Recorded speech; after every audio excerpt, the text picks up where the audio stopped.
الحمد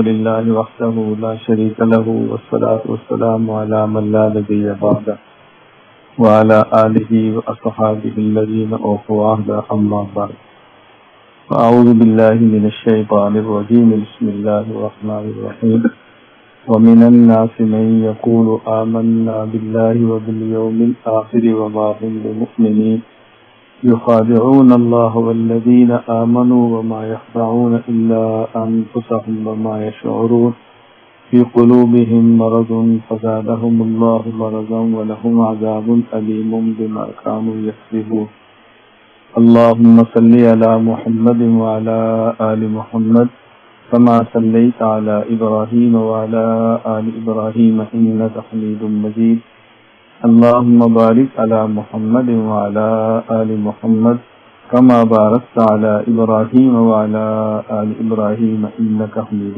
مجيد.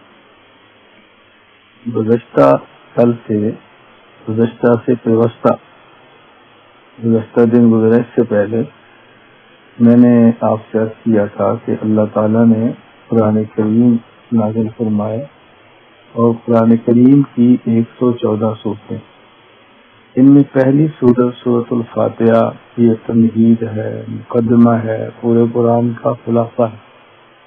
باقی 113 صورتوں میں تفصیلاً اللہ تعالیٰ نے پھر قرآن کریم کے مضامین کو بیان فرمایا.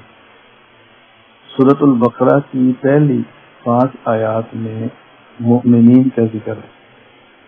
اس کے بعد 2 آیتوں میں کفار کا ذکر ہے، کھلے کفار. اس کے بعد 13 آیات میں منافقین کا ذکر. پہلے دن میں یہ تذکرہ کیا تھا ایمان والوں کا، گزشتہ کل کفار کے متعلق بات کی اور میں نے گزارش کی تھی کہ جو کفار ہیں، کفر کا معنی کیا ہے، کفر کی قسمیں کیا ہیں، بندہ کفر کب اختیار کافر کب ہوتا ہے، اور فتوی کفر میں کیسے آدمی کو احتیاط کرنی چاہیے. بظاہر کلمہ کفر ہو تو اس میں کون سی وجہ ہے کہ بندے کو فتویٰ نہیں دینا چاہیے، کافر ہو گیا. اس پر میں نے گزشتہ کل اسی قدر بات کی. کفر کی 10 اقسام میں نے بیان کی تھی. نمبر 1 کفر انکار. کفر انکار کا معنی آدمی دل سے بھی نہ مانے اور زبان سے بھی نہ مانے، یہ ہے کفر انکار. نمبر 2 کفر نفاق، دل سے نہ مانے اور زبان سے ایمان کا اظہار کرے. نمبر 3 کفر ارتداد، کہ آدمی پہلے مانے اور بعد میں انکار کر دے. کفر شرک، اللہ کی ذات اور صفات کو مانے اور اللہ کی صفات کسی اور کے اندر بھی مانے، یا خدا کی ذات کو مانتے ہوئے کسی اور ذات کو بھی خدا کہے. کفر کتابی، پہلی آسمانی کتابوں کو مانتے ہوئے قرآن کا انکار کرے، تورات انجیل کو مانتے ہوئے حضور اکرم صلی اللہ علیہ وسلم کی نبوت سے انکار کرے. کفر زندقہ، کہ جو آدمی دعویٰ اسلام کا کرے لیکن جو چیزیں اسلام نہیں ان کو بھی اسلام کہے، ان کو بھی وہ کافر، لیکن کفری نظریات کو اسلام کہے، جس طرح مرزائی ہے، قادیانی ہے، کافر ہونے کے باوجود کہتے کہ ہم مسلمان ہیں. کفر زندقہ. یہ ہے کفر دہری، جو اللہ تعالیٰ کو منکر ہو اور زمانے کو قدیم مانے، زمانہ ہمیشہ سے. کفر دہری. کفر جحود. کفر جحود کا معنی ہے کہ آدمی دل سے تو پتا ہو کہ بات ٹھیک ہے لیکن اس کو ماننے کے لیے تیار نہ ہو. دل گواہی دیتا ہے کہ بات ہے ٹھیک لیکن یہ مانتا نہیں.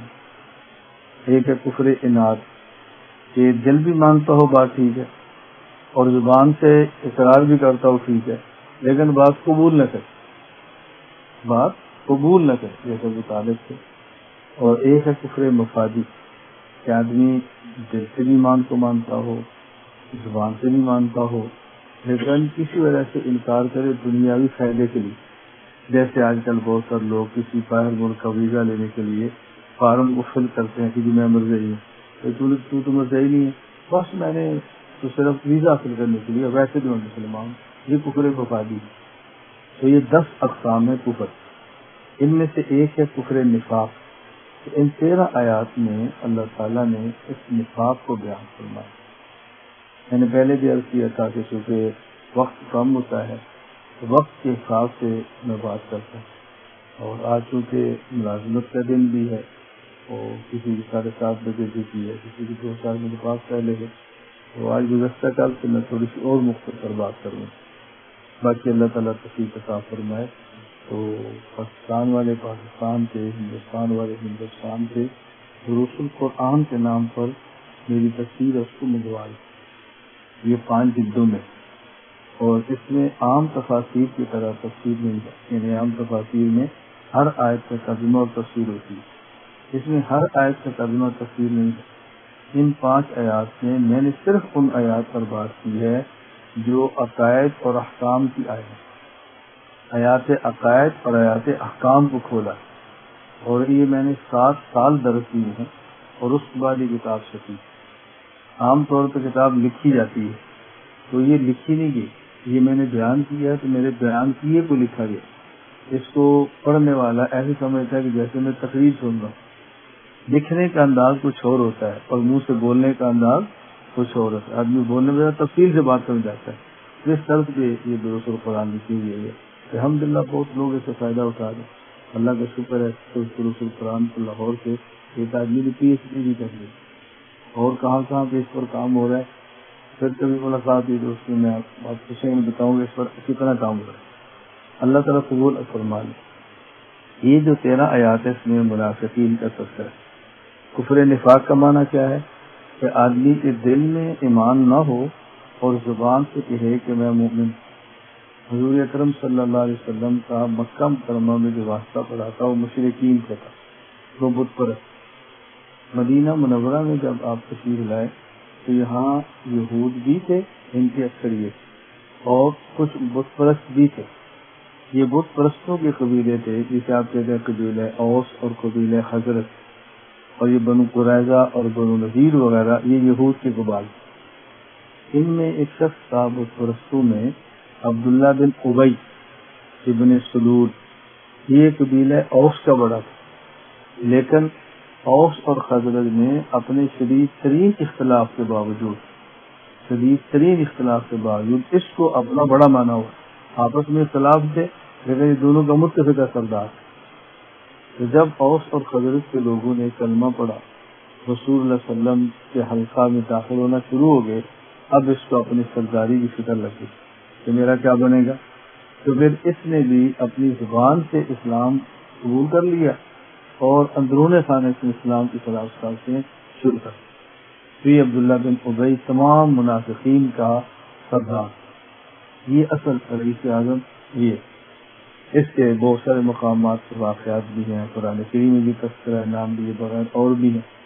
ایک یہ ہے کہ جب غزوہ بنی مصطلق سے رسول اکرم صلی اللہ علیہ وسلم واپس تشریف لا رہے تھے تو اس وقت نے رسمی کہا تھا کہ ہم ذرا مدینہ پہنچ لیں تو وہاں جا کر ہم مسلمانوں کو خبر دیتے ہیں. یخرجن الاعز من الاذل، عزت والے ذلیل لوگوں کو مدینہ سے نکال دیں.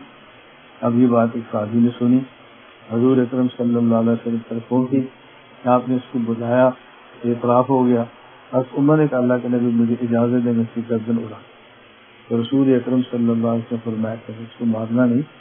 عام طور پہ کفار میں پروپگنڈا ہو جائے گا کہ محمد صلی اللہ علیہ وسلم اپنے بندوں کو مارتے ہیں، کیونکہ منافقین ہمارے درمیان رہتے ہیں نا، تو لوگ ان کو مسلمان ہی سمجھ، حالانکہ مسلمان تو نہیں ہے. تو یہ عبداللہ بن ابی تھا. نبی کریم صلی اللہ علیہ وسلم کے دور میں بعض منافقین وہ تھے کہ جن کا نفاق کھل گیا، وہی آئی بتا دیا گیا، بعض کھل گیا، اور بعض ایسے تھے کہ جن کا نفاق کھلا نہیں، پردے میں رہا. اور ان کے بارے میں رسول اکرم صلی اللہ علیہ وسلم نے حضرت حذیفہ بن یمان رضی اللہ تعالیٰ بتا دیا تھا فلاں منافق ہے، فلاں منافق ہے، فلاں منافق. جن کا نفاق رسول اللہ صلی اللہ علیہ وسلم کے دور میں کھلا، قبیلہ اوس میں سے ان کی تعداد تھی 17، اور قبیلہ خزرج میں ان کی تعداد تھی 19، اور یہود میں ان کی تعداد تھی 9. اب ان کا نفاق کھلا، ان کے نام موجود ہیں. اگر آپ کو اور کوئی کتاب میں ملے تو سامنے کتاب سیرت میری پڑھی ہے 2 جلدوں میں، آپ اس کو کھولیں. میں نے کئی بار حضرات سے کہا کہ ہم نے اتنا آسان سا نصاب تیار کیا ہے اب تھوڑی سی پڑھنے کی ہمت کر لیں. ربیع الاول جب گزرتا ہے، ویسے تو پورا سال ہوتا ہے، آپ کتاب السیرت کو ایک بار دیکھ لیں. 2 جلدوں میں ہے، نہایت اختصار سے ہے، اردو زبان میں. اسی طرح میری کتاب ہے صلاۃ السلام، یہاں موجود ہے بھائی مستفید سے، آپ اس کو پڑھ لیں، چھوٹی سی کتاب. اسی طرح سیرت پر میری کتاب ہے زبدۃ الشمائل، رسول اکرم صلی اللہ علیہ وسلم کے مبارک عادات پر کتاب لکھی ہے امام ترمذی نے الشمائل کے نام. شمائل کہتے ہیں عادات کو، اور اتنی خوبصورت ہے، آپ ایک بار صرف فہرست پڑھ لیں. رسول اللہ علیہ وسلم کھاتے کیسے، پیتے کیسے، سوتے کیسے، مسکراتے کیسے، یہ سارے اختصار کر لکھی. میں نے اس کی شرح لکھی ہے زبدۃ الشمائل. زبدہ کہتے ہیں مکھن. اس کا طریقہ کیا ہوتا ہے؟ مثلا شمائل ترمذی میں کل احادیث 400 سے کچھ اوپر. میں نے اس میں کیا کیا کہ مثال کے طور پہ باب ہے لباس کے بارے میں، اس میں 16 حدیث ہے، تو میں نے 16 میں سے 4 لیے جو مختلف ہیں، جو ایک جیسی تھی ان کو چھوڑ دیا، 4 کو لے کر ترجمہ کیا، اور آگے زبدہ نمبر 1، زبدہ نمبر 2، زبدہ نمبر 3 کے اندر لباس کے متعلقہ چیزیں لکھ دی، لباس میں کیا کیا چیزیں ہونی چاہیے. اب بتا اس میں کتنی آسانی. میں نے کئی بار خدمت آپ کی خدمت میں کی ہے کہ آپ ایک تو ہماری کتب کو کھول کر دیکھیں تو آپ کو پھر اندازہ کتنے آسان انداز میں چیزیں آپ کی خدمت میں یہ پیش کر دی. اور یہ زبدۃ الشمائل میری تصنیف اس وقت کی ہے جب میں جیل میں تھی، اور اس کو لکھنے میں مجھے 9 دن لگے. کتنے؟ یہ 9 دن میں لکھا. میں نے فلاں تاریخ کو شروع کی اور فلاں تاریخ کو ختم کی. جب اللہ کام لیتا ہے تو پھر دروازے بند کر کے بھی کام لیتا، جب نہیں لیتا دروازے کھلے ہو تب بھی نہیں لیتا.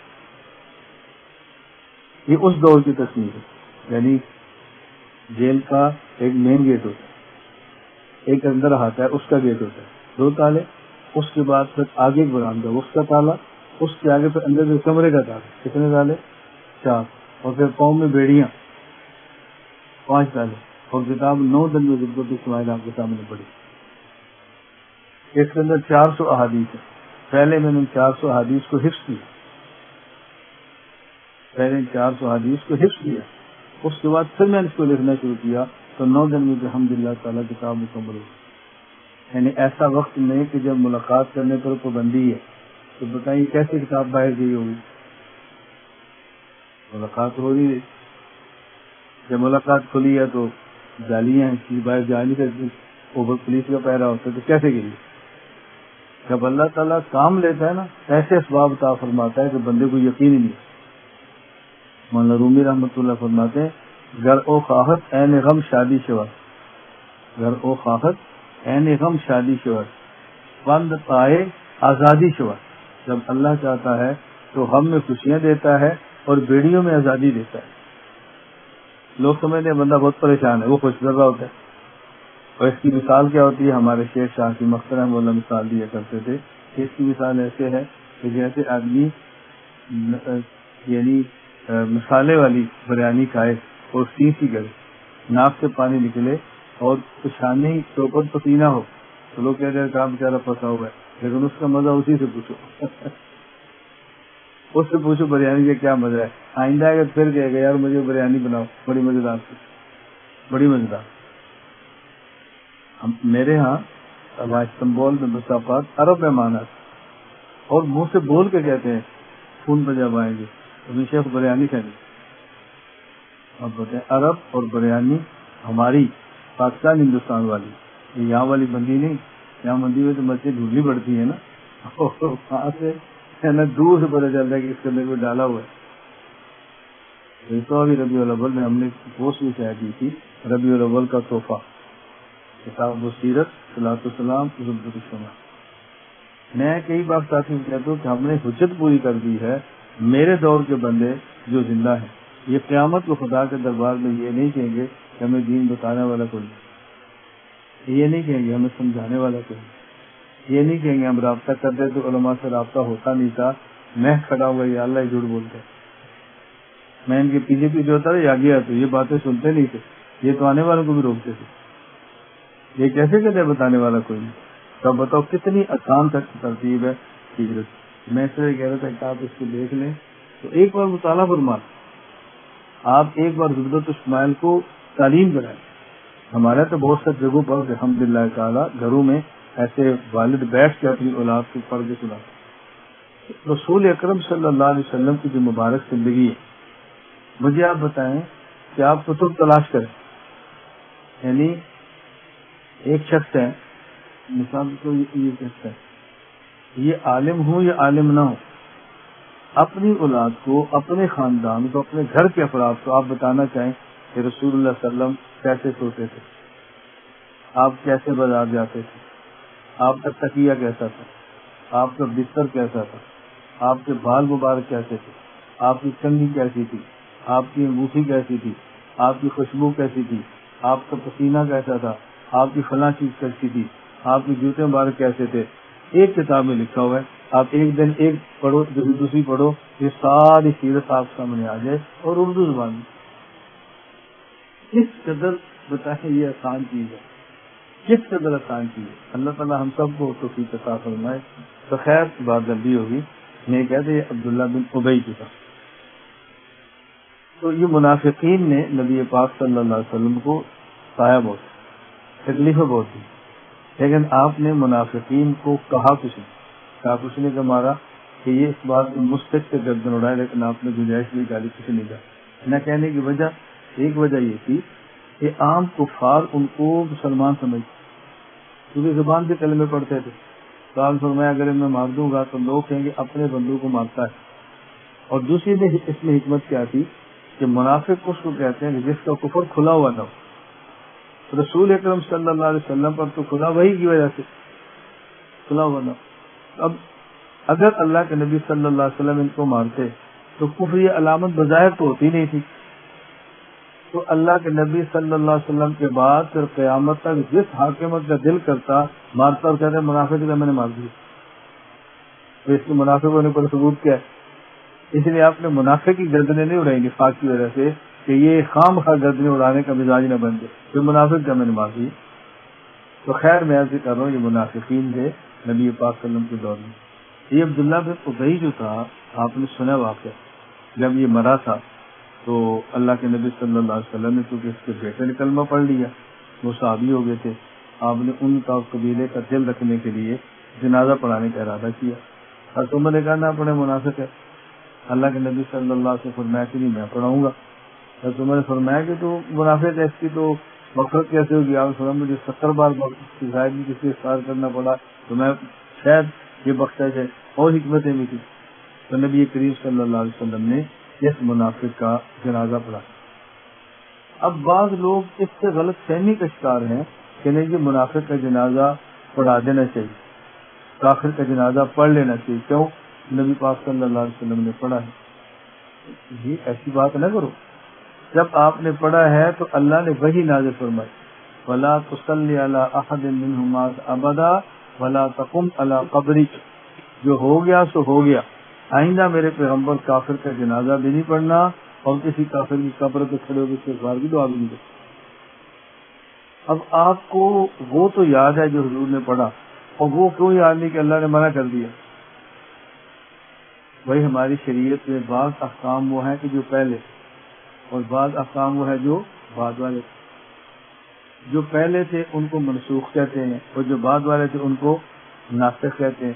تو منسوخ کو تو دلیل میں پیش نہیں کرتے، دلیل میں تو ناسخ کو پیش کیا جاتا ہے. ہمارے ہاں ابتدائی اسلام میں شراب پینا حرام نہیں تھا. شراب پینا حرام نہیں تھا. شراب پی لیا، نماز پڑھا دی، غلطی لگ گئی، قرآن کی آیت اتری یا ایھا الذین آمنوا لا تقربوا الصلاۃ وانتم سکارى، کہ جب تم نے شراب پی ہو اور نشہ ہو تو نماز نہیں پڑھنی. شراب سے نہیں منع کی، شراب سے اب بھی منع نہیں کیا، حالت نشہ میں نماز سے منع کی. اچھا اب کو بندہ کہے جی میں شراب تو پیتا ہوں، نشہ اترے گا تو نماز پڑھ لوں گا، کیونکہ قرآن میں ہے نا کہ نشے کی حالت میں نماز نہ پڑھنا. تو قرآن نے شراب تھوڑا منع کی اس آیت میں. اس آیت میں تو نشے کی حالت میں نماز سے منع کی ہے، شراب سے تو منع نہیں کیا. تو لہذا میں پیتا ہوں. مجھے بھی قرآن کی اور آیت ہی ہے. قرآن کریم کی شراب کے بارے میں پہلی آیت کیا ہے یسألونک عن الخمر والمیسر قل فیہما اسم کبیر ومنافع للناس، یہ آپ سے سوال کرتے ہیں کہ جوے کا کیا حکم ہے، یہ پوچھتے ہیں کہ شراب کا کیا حکم ہے، تو آپ ان کو بتاؤ کہ شراب میں فائدہ بھی ہے، شراب میں نقصان بھی ہے، لیکن نقصان شراب کا فائدے سے کیا ہے، حرام نہیں کا۔ اب کوئی بندہ اس آیت کو پڑھ کے شراب پی رہے، آپ کہتے ہیں نقصان بھی ہے، تو سگریٹ نہیں پیتا، جی پیتا ہوں، سگریٹ میں نقصان نہیں ہے، جی ہے، تو سگریٹ حلال ہے، تو شراب پی پھر کیا ہے، ہم دو اس کو جواب۔ بس کسی بندے کو آپ منع کریں اور کہ بھی شراب نہ پیا کرو، کیونکہ قرآن نے کہا کہ شراب میں نقصان زیادہ ہے اور فائدہ کم ہے، اور وہ بندہ کہ بھی تم سگریٹ نہیں پیتے، اس میں بھی تو نقصان زیادہ ہے، نفع کم ہے نا۔ جیسے آپ کو جو شوگر کی بیماری ہے تو تم نے کھجور نہیں کھائی، اس میں تو نقصان تھا نا، تو میرے لیے کیسے آرام ہو گیا؟ آپ کے بھی قرآن کی اور آیت بھی ہے۔ اچھا جی، وہ کون سی ہے؟ لا تقربوا الصلاۃ وانتم سکارى، جب شراب پی ہو، نشہ ہو تو نماز نہ پڑھو، لیکن شراب سے تو منع نہیں کیا، یہی کہا نا نشے کے آدمی نماز نہ پڑھنا، جب میرا اتر جائے گا تو پھر نماز پڑھ لوں گا۔ اب آپ اس کو کیا کہیں گے؟ بھی ایک آیت اور بھی ہے، یا ایھا الذین آمنوا انما الخمر، یا ایھا الذین آمنوا انما الخمر والمیسر والانصاب والازلام رجس من الشیطان فاجتنبوہ، بچو چھوڑ، اب حرام۔ اب بتاؤ، تو شراب کا حرام ہونا یہ حکم آخری ہے، اور حرام نہ ہونا یہ پہلی، تو پہلے حکم پر عمل نہیں کرتے، آخری پر کرتے ہیں۔ اللہ کے نبی نے منافق کا جنازہ پڑھایا ہے، تو اسی اللہ کے نبی کو اللہ نے منع فرما دیا نا، تو جب منع کر دیا، اب آپ اس کو بتاؤ دلیل کو کیسے پیش کرتے ہیں، کس قدر جہالت، یعنی کتنی جہالت ہے، اور کیا سمجھایا جا رہا ہے کہ تم کیا تو اس کا جنازہ نہیں پڑھنا، اس کا جنازہ نہیں پڑھنا، جس نبی کا کلمہ پڑھتا وہ منافق کے بھی پڑھتے ہیں، ان کو سمجھاؤ کہ جس نبی نے پڑھا اسی نبی کو اللہ نے منع کر دیا، اللہ نہیں پڑھنا۔ تو پورا قرآن امت کے سامنے پیش کرو، ادھورا دین کو پیش کرتے ہو۔ اچھا پھر ادھورا دین پیش کر کے بھی اس کا نام پورا دین رکھتے ہیں، یہ پورا دین کیسے ہوگا؟ اللہ نے یہ باتیں سمجھنے کی توفیق عطا فرمائے۔ اچھا پھر عجیب بات یہ ہے، میں ایک آپ کو بات سمجھانے کے لیے کہتا ہوں کہ میں آپ کے سامنے یہ قرآن کریم پڑھ رہا ہوں، اس کا ترجمہ تفسیر کر رہا ہوں، کیوں؟ تاکہ عمل کر، اس لیے نہیں کہ عمل نہ کر۔ تو جب کتاب پڑھی جاتی ہے اس لیے پڑھی جاتی ہے کہ اس پر عمل کر۔ ہمارے پاس کتاب موجود ہے فضائل اعمال، اس میں شروع میں حکایات صحابہ، اس میں حضرت حذیفہ رضی اللہ تعالیٰ عنہ کے حکایات، ان کے بارے میں لکھا ہے۔ اور کیا لکھا ہے؟ حضرت حذیفہ مدینہ میں ہوتے، اگر کوئی شخص فوت ہو جاتا، حضرت عمر رضی اللہ عنہ پوچھتے حذیفہ مدینہ میں ہیں یا نہیں؟ جی ہیں، جنازے میں آ رہے جی نہیں، میں جنازہ نہیں پڑھوں۔ لکھا ہوا ہے نا؟ یہ نہیں لکھا ہوا، یہ کیوں لکھا ہے؟ ہر کسی کا جنازہ پڑھنا ہے یا کسی کو چھوڑ بھی دینا؟ اسی لکھا ہے نا، ہر کسی کا نہیں پڑھنا۔ واقعات جان کی ہیں، واقعات آپ یہ پڑھ رہے ہیں کہ ہر کسی کا نہیں پڑھنا، اور عمل کیا ہے کہ ہر کسی کا پڑھ لو۔ کیسے پڑھ لو؟ اللہ ہمیں بات سمجھنے کی توفیق عطا فرمائے، اللہ ہمیں بات سمجھنے کی توفیق عطا فرمائے۔ میں بات کو سمجھا کرو۔ اب مثلا ہم ایک عمومی بات کہتے ہیں کہ رسول اللہ صلی اللہ علیہ وسلم نے کبھی کسی کے لیے بددعا نہیں فرمائی۔ آپ فضائل اعمال کی تعلیم کرا، اس میں واقعہ لکھا ہوا ہے۔ نبی پاک صلی اللہ علیہ وسلم کی ایک بیٹی ہے ام کلثوم، اور ایک بیٹی ہے رقیہ، ان دونوں کا نکاح ہوا ہے ابو لہب کے بیٹے عتبہ اور عتیبہ سے۔ جب تبت یدا ابی لہب وتب آیت اتری تو ابو لہب نے کہا ان کو طلاق دے دو۔ ایک نے طلاق دی اور ایک نے طلاق بھی دی، اور رسول اللہ علیہ وسلم کی بیٹی کے منہ پر تھپڑ بھی مار۔ آپ نے کیا بد دعا دی تھی؟ اللہم سلط علی کلبا من کلابک، اے اللہ اس کو اپنے کتوں میں سے کتا سوار کر۔ اور جب ان کا قافلہ تجارت پہ جانے لگا تو ابو لہب نے کہا میرے بیٹے کا خیال کرنا، جس کو محمد نے بد دعا دی ہے بچے گا نہیں۔ ہے نا واقعہ؟ بولتے نہیں۔ اللہ کے نبی نے بد دعا دی ہے کہ نہیں؟ تو پھر ہم کیسے کہہ رہے کبھی بد دعا نہیں دی؟ پڑھ رہے ہیں بد دعا دی ہے، اور جب کتاب بند کر دے کہنے کبھی نہیں دی۔ وہی جو تشریح ہوتی ہے وہ اس کے مطابق ہوتی ہے جو متن ہے، یہ تشریح متن کے خلاف ہوتی ہے۔ میں جو تفسیر کروں گا وہ قرآن کے لفظوں کے خلاف کروں گا یا موافق کروں گا؟ تفسیر اس کے موافق ہوتی ہے۔ ہم پڑھ رہے ہیں کہ حضور نے بد دعا دی ہے کتاب میں، جب کتاب بند کرتے ہیں تو کہتے کبھی نہیں دی۔ امیہ بن خلف ہے، غزوہ احد کے اندر آیا تو رسول اللہ صلی اللہ علیہ وسلم نے فرمایا اس کو نہ مارنا، ادھر آنے دو۔ آپ نے نیزہ مارا، ہلکا سا زخم آیا، وہ چیختا تھا اور بیل کی طرف دھڑتا تھا۔ کسی نے کہا چھوٹا زخم ہے، کیا تو چیخ رہا ہے، شرم نہیں آتی؟ اس نے کہا پتہ ہے کس نے مارا ہے؟ یہ محمد کی مار ہے، میں نہیں بچوں گا۔ انہوں نے کہا تھا میں ماروں گا۔ تو ہم کیا کہتے ہیں، حضور صلی اللہ علیہ وسلم نے کبھی کسی کو نہیں مارا، کتاب میں پڑھ رہے ہیں کہ مارا، اور جب کتاب بند کر دی تو بھی نہیں مارا۔ بھائی ہم اہل ایمان ہیں، ہم دین کا کام کرنے والے ہیں، ہم نے دین کو اصلی شکل میں امت کے سامنے پیش کرنا ہے۔ اللہ تعالیٰ مجھے اور آپ سب کو بات سمجھنے کی توفیق عطا فرمائے۔ خیر میں یہ عرض کر رہا تھا، اب یہ منافقین تھے، تو منافقین کے بہت سارے معاملات آئے، نبی پاک صلی اللہ علیہ وسلم بہت زیادہ شریعت کے معاملات کی وجہ سے نہ مارنے کی وجہ میں نے پیش کر دی، اور کئی ایسے مواقع تھے گردنیں اڑی جب ان کا نفاق کھلا ہے اور گڑبڑ ہوئی ہے۔ مشہور واقعہ آپ نے سنا، ایک منافق تھا اور ایک یہودی تھا، یہ دونوں اللہ کے نبی صلی اللہ علیہ وسلم کے پاس تھے، اور آپ نے فیصلہ یہودی کے حق میں کیا۔ اس منافق نے کہا عمر کے پاس چلتے ہیں، تو اس کو پتہ رہا کہ عمر یہودیوں کے بڑے دشمن ہیں۔ جب وہاں دونوں گئے تو یہ جو منافق تھا بظاہر کیا لگتا تھا،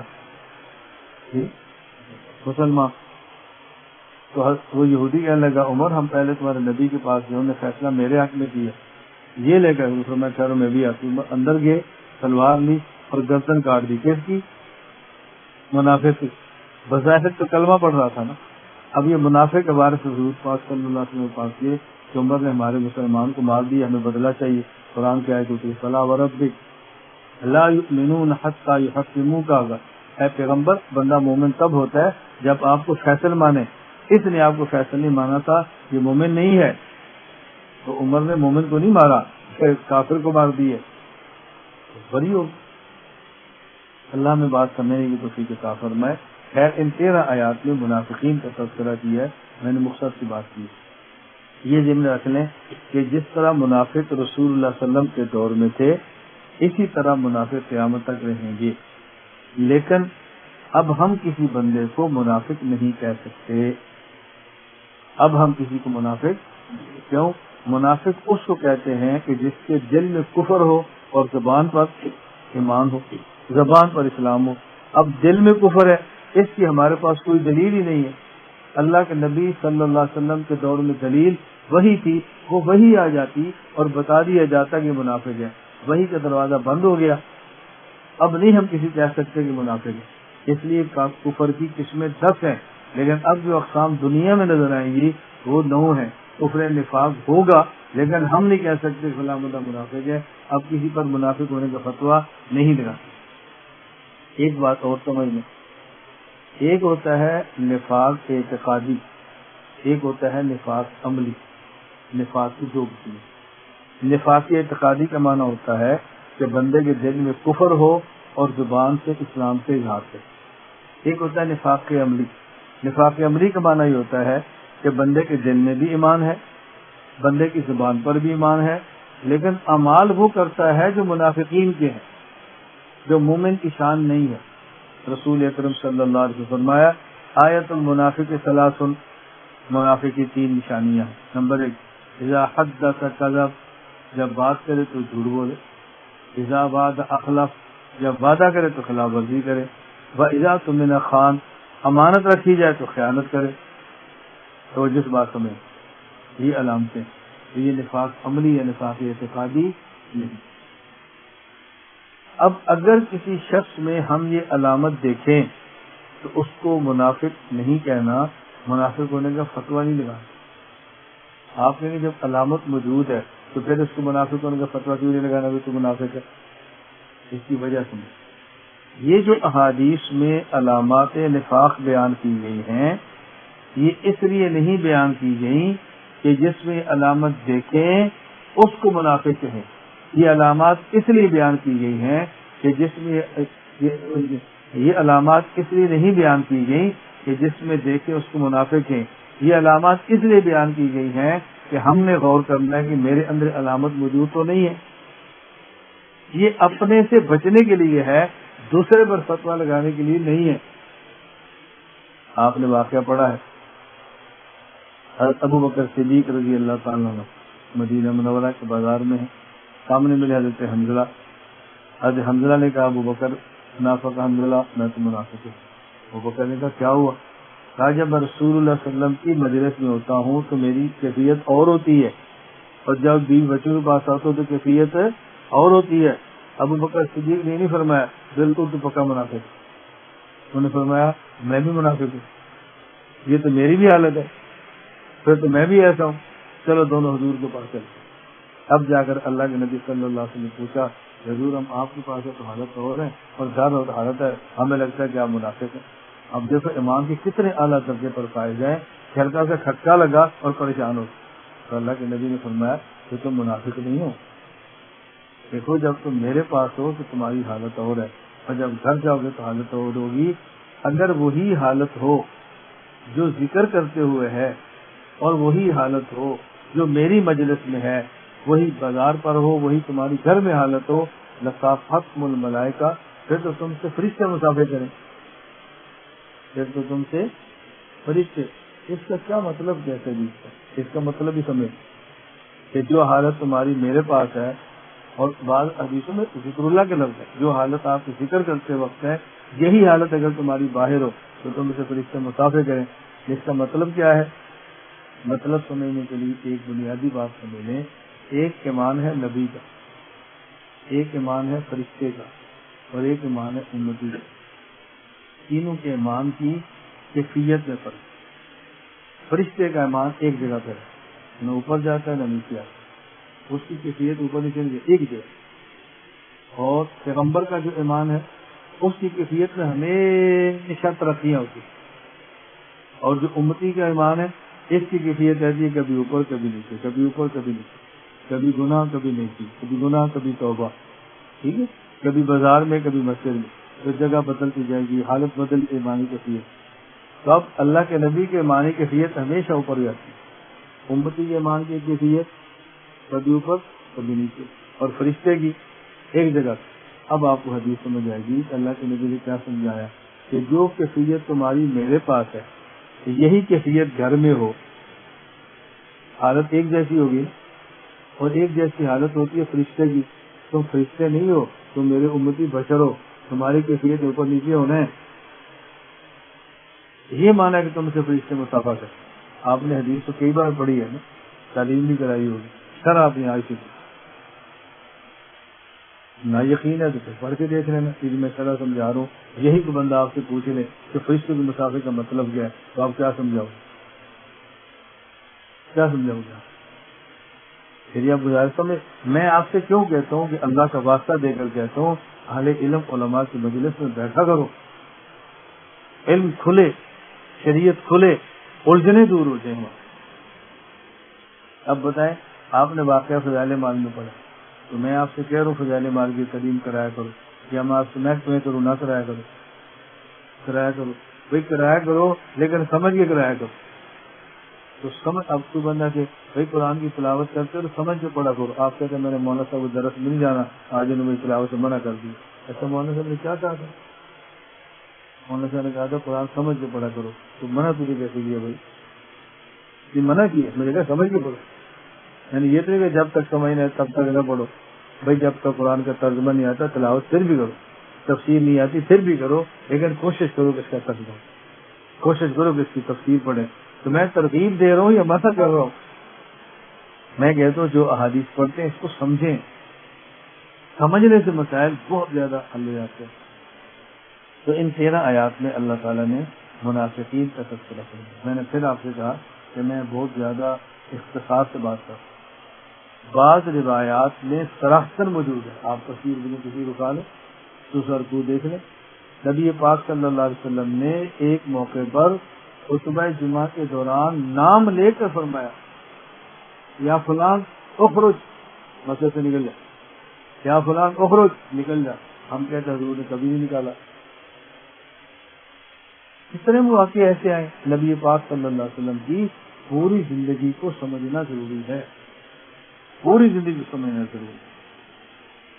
میں مقصد کی بات کر رہا ہوں، اللہ ہم سب کو عمل کرنے کی توفیق عطا فرمائے، اللہ تعالیٰ ہمیں اعتقادی نفاق سے بچائے اور اللہ تعالیٰ ہمیں عملی نفاق سے بچائے۔ وَمِنَ النَّاسِ مَن يَقُولُ آمَنَّا بِاللَّهِ وَبِالْيَوْمِ الْآخِرِ وَمَا هُمْ بِمُؤْمِنِينَ، بعض لوگ ہیں کہ وہ زبان سے کہتے ہیں ہم اللہ پر قیامت کے دن پر ایمان لاتے ہیں، حالانکہ وہ اللہ اور قیامت کے دن پر ایمان لاتے نہیں۔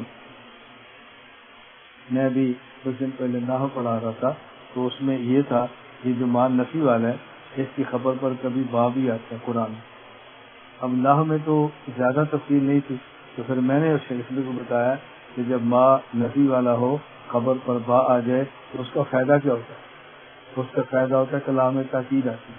اور ما ہم بمؤمن کا معنی یہ نہیں ہے کہ یہ مومن نہیں ہے، معنی یہ ہے کہ یہ پکے کافر ہے۔ یہ جو پکا ہے نا یہ با کی وجہ سے ہے، یہ پکا کس وجہ سے ہے؟ اسے کہتے ہیں جب ما نافیہ کی خبر پر با آ جائے تو با تاکید کے لیے ہوتا ہے۔ اب یہ میں صرف علمی بات کروں گا تو نہیں سمجھ آنی نا، اس لیے میں نے کہا پکے کافر ہے۔ جو پکا کس کا معنی ہے؟ با۔ یخادعون اللہ والذین آمنوا، اب سمجھنا یخادعون اللہ اس کا کیا ترجمہ ہے؟ بولیے نا، یخادعون اللہ وہ اللہ اور اللہ کے رسول کو۔ اب بتاؤ کو اللہ کے رسول کو دھوکہ دے سکتا ہے؟ تو ترجمہ وہ کرے نا جس سے بات سمجھ آ جائے۔ یخادعون اللہ والذین آمنوا، اب ایک اصول یاد رکھیں، قرآن کریم میں عرب ایسے ہوتا ہے کبھی ایک فعل بولتے ہیں تو معنی نفس فعل کا ہوتا ہے، کبھی فعل بول کر معنی نفس فعل، نفس فعل کا معنی کہ جو نظر آ رہا ہے وہی معنی ہے، جو نظر آ رہا ہے۔ وبالآخرۃ ہم یوقنون، یوقنون کا معنی کیا ہے؟ یقین کرتے ہیں، جیسے کہتے ہیں نفس فعل جو نظر آ رہا ہے وہی معنی۔ اور کبھی فعل بول کر دعوی فعل مراد ہوتا ہے، فعل بول کر دعوی فعل۔ اب دیکھو قرآن کریم میں ہے فلا تزکوا انفسکم، اب اس کا لفظی ترجمہ کیا ہے؟ اپنا تزکیہ نہ کرو۔ کوئی بندہ کہہ دے قرآن نے تزکیہ نفس سے منع کیا ہے تو تم مولانا جو مساف پاس کون سے تزکیہ کری جائے تو قرآن نے تو منع کیا ہو۔ پھر ہم کہتے خانقاہ میں یہ دیکھیں تو قرآن کیا کہہ رہے فلا تزکوا انفسکم، تزکیہ نہ کرو، قرآن منع کر رہا ہے تم ہر صبح جا رہے۔ قرآن کریم میں قد افلح من تزکا، وہ شخص کامیاب ہو گیا جس نے تزکیہ کیا۔ تو بظاہر تو دو آیتوں میں ٹکراؤ ہو گیا۔ اب سمجھ لیں جب یہ اصول میں بتا دوں یہ سمجھ آ گیا، کوئی ٹکراؤ نہیں۔ قد افلح من تزکا میں نفس فعل ہے، وہ شخص کامیاب ہو جس نے تزکیہ کیا۔ فلا تزکوا انفسکم میں دعویٰ فعل ہے کہ تزکیہ نفس کا دعویٰ نہ کرو، تزکیہ نفس کا اپنی اصلاح کرو لیکن اپنی اصلاح یافتہ ہونے کے دعوے نہ کرو۔ میں تو اب نیک ہو گیا ہوں، میں تو اب ٹھیک ہو گیا ہوں، میں تو اب بہت اچھا ہو گیا ہوں۔ اصلاح کرو لیکن اپنے اصلاح یافتہ ہونے کے فلا تزکوا انفسکم، یا دعوی تزکیہ کی نفی۔ اس لیے میں نے کہا کبھی فعل بول کر دعوی فعل مراد اور کبھی فعل بول کر ارادہ فعل مراد ہے۔ سورۃ المائدہ میں ہے یا ایھا الذین آمنوا اذا قمتم الی الصلاۃ فاغسلوا وجوہکم، ترجمہ کیا ہے؟ جو لکھا ہو قرآن کا صحیح ترجمہ کیا نظر آتا ہے؟ یا ایھا الذین آمنوا اذا قمتم الی الصلاۃ، اے ایمان والو جب نماز کے لیے کھڑے ہو، فاغسلوا وجوہکم، وضو کرو۔ کیا کرو؟ جب آپ کھڑے قد قامت الصلاۃ، تکبیر شروع ہوگی، اب وضو کرنا ہے، نماز پڑھنی۔ قرآن کیا کہتا ہے؟ جب نماز کے لیے کھڑے ہو تو وضو کرو۔ یہاں قیام مراد نہیں ہے، ارادہ قیام مراد ہے۔ یا ایھا الذین آمنوا اذا اردتم الی القیام، جب تمہارا نماز پڑھنے کا ارادہ ہونا تو وضو کیا کرو، کہ وضو کے بغیر نہ پڑھنا۔ یہ میں کہہ رہا ہوں کبھی فعل بول کر نفس فعل، کبھی فعل بول کر دعوی فعل، کبھی فعل بول کر ارادہ فعل۔ یخادعون اللہ، یا نفس فعل نہیں ہے یا ارادہ فعل، یہ اللہ کے رسول کو دھوکہ دینا چاہتے ہیں۔ اب ترجمہ ہوگی نا ٹھیک، اللہ کے رسول کو دھوکہ دینا۔ ہم اس لیے کہتے ہیں کہ قرآن سیکھیں لیکن کسی قرآن سمجھنے والے کی مجلس میں سیکھیں، پھر دیکھیں قرآن سمجھ لطف کتنا۔ یخادعون اللہ والذین آمنوا، یہ اللہ کے رسول کو دھوکہ دینا چاہتے ہیں۔ آگے وما یخدعون الا انفسهم، لیکن اللہ کے رسول کو دھوکہ نہیں دے سکتے، یہ اپنے آپ کو دھوکہ دے رہے ہیں. اب یہ نہیں اپنے کو دھوکہ دینا چاہتے ہیں، خود کو دے رہے. یا نفس فعل کا معنی برا، نفس فعل مراد. وما یشعرون، اللہ اکبر، وما یشعرون، اور ان کو احساس بھی نہیں، ان کو احساس بھی نہیں ہے، شعور ہی نہیں ہے کہ ہم کس کو دھوکہ دے رہے ہیں. مشہور کا ترجمہ میں کیا کر رہا ہوں، ان کو احساس بھی نہیں. میں کیوں کر رہا ہوں میں بتاتا ہوں. یہ قلوبہم مرض فزادہم اللہ مرضا، ان کے دلوں میں مرض ہے. کون سا؟ نفاق کا. اور فزادہم اللہ مرضا، اللہ ان کے مرض کو بڑھا رہے. تو لوگ کہیں گے اللہ مرض کو بڑھا رہے، ان کا کیا قصور ہے؟ یہ تو اللہ بڑھا رہے. اللہ بڑھانے کا معنی اللہ نے دنیا کو اسباب سے جوڑا، جو اسباب اختیار کریں گے وہی ہوگا. کھانا ہم نے کھانا ہے، بھوک کیسے نے مٹانی ہے؟ اللہ نے. اور کھانا ہم نے چھوڑنا ہے تو بھوک کیسے نے لگانی ہے؟ اللہ. بھوک لگا رہے ہیں تو میرا کیا قصور ہے؟ تیرا قصور ہے تو کھانا نہیں کھا، تو کھانا کھائے گا تو اللہ بھوک مٹا دیں گے. فعل کا اثر اللہ نے کرنا ہے، لیکن کب؟ جب آپ نے سبب استعمال کرنا. ابھی ہم گھر جائیں گے تو کس نے پہنچایا ہے؟ اللہ نے. کیوں؟ ہم نے گاڑی لی، سواب اختیار کیا تو اللہ نے پہنچا دیا. اللہ نہ چاہتے تو نہ پہنچاتے، لیکن پہنچا دیا. ہم گھر نہیں پہنچے، اللہ نے ہمیں نہیں پہنچایا تو نہیں پہنچایا. بیٹھے نہیں گاڑی پر تو اللہ نہیں پہنچایا. تجھے اللہ نہیں پہنچایا تو میرا کیا قصور ہے؟ تیرا قصور ہے تو گاڑی پر نہیں بیٹھا، تیرا یہ قصور ہے. تو بیٹھتا تو اللہ پہنچا دیتے تجھے. بات سمجھ آ رہی ہے؟ ٹھیک ہے. فزادہم اللہ مرضا ولہم عذاب علیم بما کانوا یکذبون، ان کو دردناک عذاب ہوگا. کیوں؟ اس لیے کہ یہ جھوٹ بولتے ہیں، جھوٹے ہونے کی وجہ سے. وَإِذَا قِيلَ لَهُمْ لَا تُفْسِدُوا فِي الْأَرْضِ، جب آ جائے نا کہ زمین میں فساد نہ کرو تو کہتے ہیں قالوا انما نحن مصلحون، ہم تو اصلاح کرتے ہیں، ہم کا فساد کرتے، ہم تو اصلاح کرتے. الا انہم هم المفسدون ولكن لا يشعرون، اللہ فرماتے ہیں جھوٹ بولتے ہیں، فسادی یہی ہے لیکن ان کو احساس نہیں ہوتا. وَإِذَا قِيلَ لَهُمْ آمِنُوا كَمَا آمَنَ النَّاسُ، اور جب ان کو کہیں گے ایسے مان لو جیسے صحابہ نے، ایسے مان لو جیسے صحابہ. وہ نہیں دیکھتے پھر نفع ہے نقصان، وہ نہیں دیکھتے کیا ہوگا، پر حضور نے فرما دیا ختم صلی اللہ علیہ وسلم. صحابہ کی طرح ایمان لائیں تو پھر یہ کیا کہتے ہیں؟ قالوا انؤمن كما آمن السفهاء، اچھا ہم ان کی طرح پاگل تھوڑے گے کہ ہم کلمہ پڑھ لیں؟ پاگل ہیں ہم، ہر بات نہیں قبول کرتے. سمجھ آئے گی تو مانیں گے، نہیں سمجھ آئے گی تو کیسے مانیں گے؟ ہم کو پاگل ہے تو بغیر سمجھے باتیں مانتے رہے. وہ تو بیوقوف ہے، ہم بھی بیوقوف ہیں. اللہ فرماتے ہیں نہیں، یہ جھوٹ بولتے ہیں. یہ بات یاد رکھ لو، اللہ انہم هم السفہاء ولکن لا یعلمون، اور میں نے بیوقوف یہی ہے لیکن ابھی ان کو سمجھ لیا، ان کو مرنے کی بات سمجھ آئے گی. بیوقوف ہے ابھی نہیں سمجھ آ رہی ہے مرنے کی بات.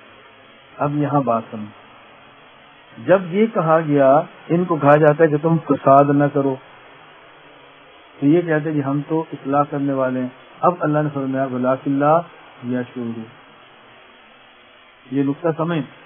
جب کہا جائے فساد نہ کرو تو یہ کہتے ہیں نہیں ہم فساد نہیں کرتے، ہم اصلاح کرتے ہیں. اللہ نے فرمایا کہ یہ فسادی ہے لیکن ان کو شعور نہیں. اور جب کہا جائے ایمان لاؤ تو یہ کہتے ہیں ہم کو بیوقوف ہے مان لیں. اللہ فرماتا ہے نہیں یہی بیوقوف ہے لیکن ان کو علم نہیں ہے. دونوں میں کیا فرق؟ یہ فسادی ہے لیکن ان کو شعور نہیں ہے، ٹھیک ہے. یہ بیوقوف ہے لیکن ان کو علم نہیں ہے.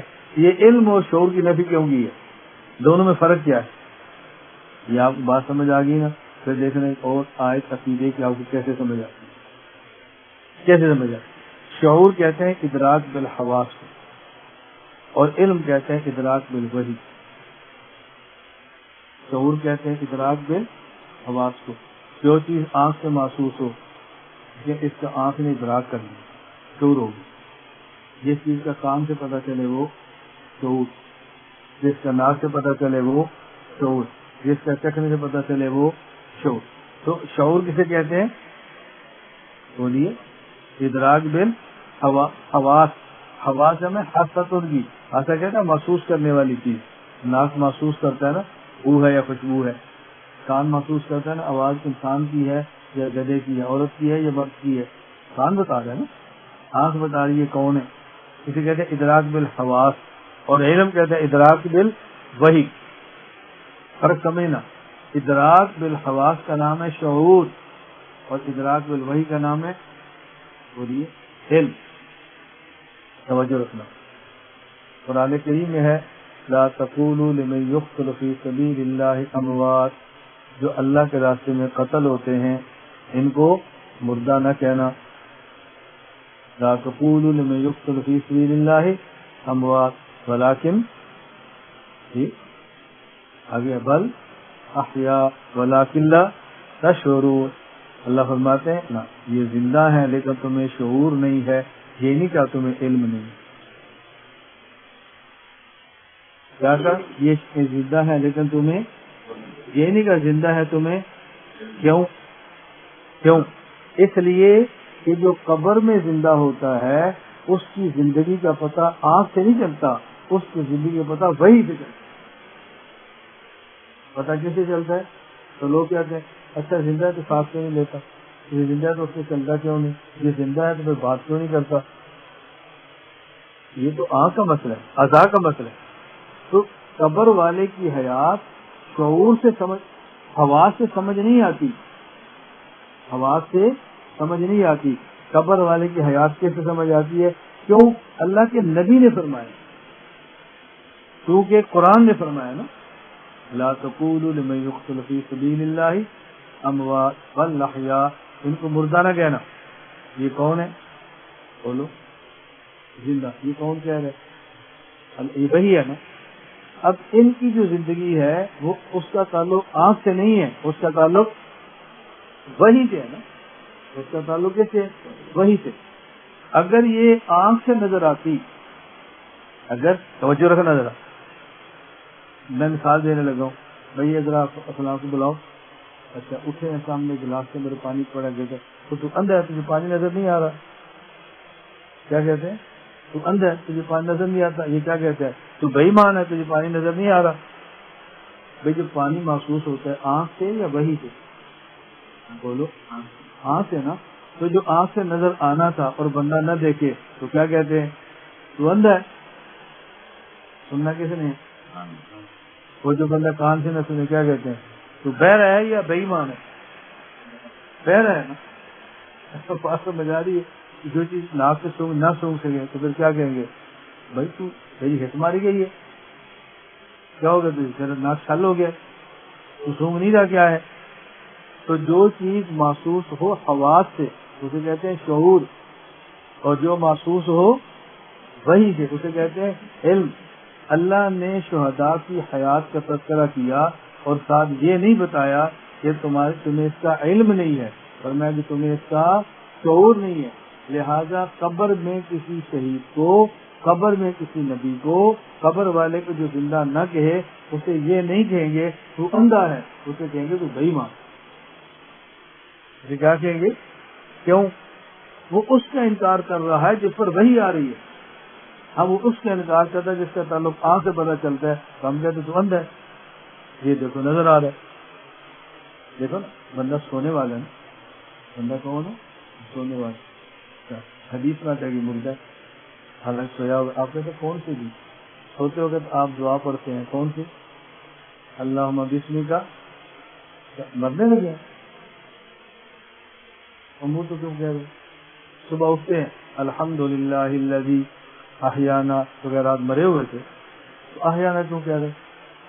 میں اس پہ تفصیلی کلام نہیں کر رہا، میں سمجھا یہ رہا ہوں کہ سونے والا بندہ زندہ ہے کہ نہیں؟ زندہ ہے، مرا ہوا تو نہیں، زندہ ہے. اچھا اگر کوئی بندہ کہتا ہے کہ مرا ہوا ہے، آپ نے کہا اگر دیکھ نا پیٹ اوپر نیچے ہو رہا ہے، اندھا تجھے نظر نہیں آ رہا، سانس لے رہا ہے، میں بس کو ہاتھ رکھنا تجھے محسوس ہو سر کیسے زندہ ہے؟ کیسے تو کہہ رہا ہے؟ کیوں؟ یہ سونے والے کی جو زندگی ہے یہ وہی سمجھ آتی ہے یہ حواس سے. اب اگر کوئی سونے والے کی زندگی کا انکار کرے تو آپ یہ نہیں کہیں گے تو بے ایمان ہے، تجھے دیکھ سانس لے رہا ہے وہ تو بے ایمان ہے، اس کی نبض سے تجھے پتہ نہیں چل رہا تو بے ایمان ہے، وہ کروٹے بد سے پتہ نہیں چل رہا بے ایمان نہیں کہیں گے. تو اندھا ہے، ذرا کان لگا تو بہر ہے، تجھے آواز نہیں آ رہی تو کہتے مرا ہوا ہے، یہ تو جاگ زندہ ہے. لیکن شہید کے بارے میں ولکن اللہ تشہد ولکن اللہ تعلمون نہیں فرمایا. یہ قبر میں زندہ ہے لیکن تمہیں شعور نہیں ہے. میں نے اس پر بات کی ہے کہ فرمایا الا انہم هم المفسدون، فساد کا تعلق حواس سے ہے، تو کیا فرمایا ولکن لا یشعرون، اور ایمان تو دل کی کیفیت کا نام ہے نا، فرمایا ولکن لا یعلمون۔ تو میں نے کہا علم اور شعور میں فرق کریں۔ اب یہ بتائیں کہ الفاظ کے اندر فرق سمجھ آئے تو قرآن کیسے سمجھ نہیں آتا؟ قرآن کیسے سمجھ نہیں آتا؟ اتنا آسان سے سمجھ آ رہا ہے۔ اللہ تعالیٰ مجھے اور آپ سب کو بات سمجھنے کی توفیق عطا فرمائے۔ بس آگے اللہ فرماتے ہیں اولئک الذین اشتروا الضلالۃ، میں بہت مختصر بات، وَإِذَا خَلَوْا إِلَىٰ شَيَاطِینِہِمْ، یہ تو سامنے کہتے ہیں نا ہم کلمہ پڑھتے، اور جب اکیلے ہوتے ہیں کن کے پاس جاتے ہیں؟ اپنے شیطانوں کے پاس۔ یہ انسان ہوتے ہیں شیطان یا بندے ہوتے ہیں؟ انسان ہوتے ہیں۔ اللہ نے انسانوں کو کیا کہا کہ میں کہتے تو بہت شیطان آدمی ہے، ہونا تھا بڑے سخت، بڑے متشدد ہے، فلاں کو شیطان کہہ دیا۔ اللہ کیا فرما رہے ہیں؟ شیطان تو کون ہے؟ اللہ تعالیٰ پوچھ سکتا ہے۔ اللہ تعالیٰ انسانوں کو شیطان کہہ رہے ہیں، اللہ تعالیٰ کو انسان کہنا جی کافر جی ہے تو انسان ہی نا، آپ کریں نا اظہار ہے اس کا۔ یہاں اللہ انسانوں کو شیطان کہہ رہے ہیں، تو اگر ہم کسی انسان کو شیطان کہہ دیں تو بتاؤ کون سا غلط کام ہو گیا؟ بھائی جہاں اللہ سختی کرتے ہیں آپ سختی کریں، جہاں نرمی کرتے ہیں وہاں نرمی کریں۔ ہم سختی میں نرمی نہیں کر سکتے، اور ہم نرمی میں سختی نہیں کر سکتے، ہماری گنجائش ہی نہیں ہے کہ ہم شریعت کو بدل۔ فَإِذَا خَلَوْا إِلَىٰ شَيَاطِینِہِمْ، اب بات سمجھنا، میں نے آپ کو پہلے بتایا نا کہ کل ایک بات بتائی تھی، کون سی یاد؟ من ترک الصلاۃ متعمدا فقد کفر، جس نے جان بوجھ کے نماز پڑھی چھوڑی اس نے، تو ابھی آپ ایک دن میں بھول گئے، جس نے جان بوجھ کے نماز پڑھی اس نے کافروں والا کام کیا، اس نے کافروں والا کام کیا۔ فَإِذَا خَلَوْا إِلَىٰ شَيَاطِینِہِمْ، یہ جب شیطانوں کے پاس جاتے ہیں، کیا مطلب؟ یہ ہے تو انسان، کام شیطانوں والے کرتے ہیں۔ یہ فساد مچانا کس کا کام ہے؟ شیطانوں کا۔ مومنین کو بیوقوف کرنا کس کا کام ہے؟ یہ نہیں کوئی ہے ہی شیطان، وہ شیطانوں والے کام کرتے ہیں، اس لیے ان کے لفظ سے شیطان آ گئی۔ قالوا انا معکم، کہتے ہیں ہم تمہارے ساتھ ہیں، اوپر اوپر سے ان کے ساتھ، انما نحن مستہزئون، ہم تو ان کا مذاق اڑاتے ہیں، ان کو پاگل بناتے ہیں، ان کو کیا پتا۔ اللہ فرماتے ہیں اللہ یستہزئ بہم، مذاق تو ان کا اڑنا ہے، مذاق تو ان کا اڑنا، ان کو سمجھ آئے گی مذاق کس کا اڑتا ہے، مذاق تو ان کا اڑے گا۔ اللہ اکبر۔ وَيَمُدُّهُمْ فِي طُغْيَانٍ يَعْمَهُونَ، ابھی تو اللہ نے ان کو ڈھیل دی ہے، ان کا کفر کھول نہیں دے تاکہ یہ جی بھر کے کفر کر لیں، ان کو حسرت نہ رہ جائے، ان کو حسرت نہ رہ جائے۔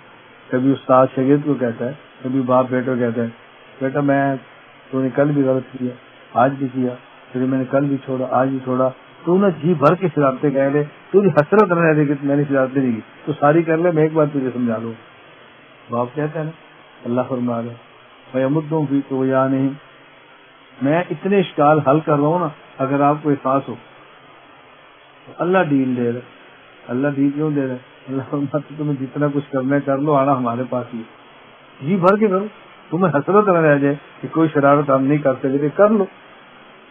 اللہ یستہزئ بہم، اب یہ ایک بات سمجھ، وہ کہتے اپنے ساتھیوں کو انما نحن مستہزئون، استہزاء اچھا کام ہے برا کام ہے؟ جی برا۔